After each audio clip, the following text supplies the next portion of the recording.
Après 4 longues années, Samsung arrive enfin. Samsung cherche à faire de la série S25 un véritable appareil Galaxy complet par rapport à l'iPhone pour de bon. Quoi de neuf, les gars?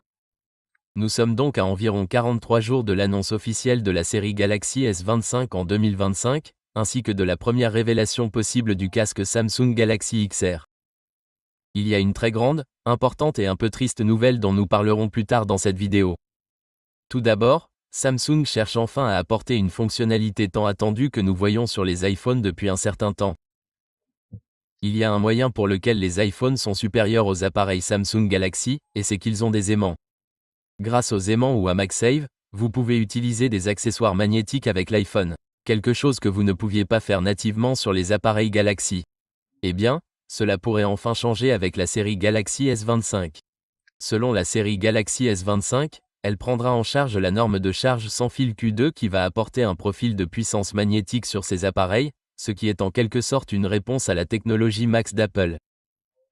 Vous pouvez donc enfin utiliser des chargeurs ou des accessoires magnétiques avec vos futurs téléphones phares Galaxy S. Bien que cela ne vous semble pas révolutionnaire, croyez-moi, c'est l'une de ces fonctionnalités clés de l'iPhone que les utilisateurs d'Apple adorent.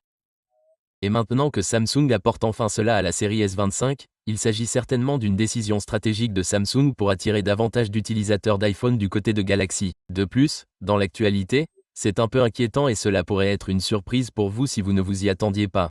Selon le dernier rapport provenant des médias sud-coréens, la série Samsung Galaxy S25 pourrait avoir une légère augmentation de prix par rapport à la gamme S24. De combien d'augmentation de prix? Nous ne le savons pas avec certitude, mais il pourrait s'agir d'une augmentation de prix de $100.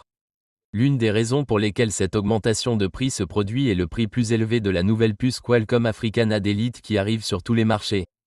C'est ce qui arrive lorsque vous ne parvenez pas à innover et à apporter votre propre puce sur vos propres téléphones. Samsung n'a pas réussi à proposer l'Exynos 2500.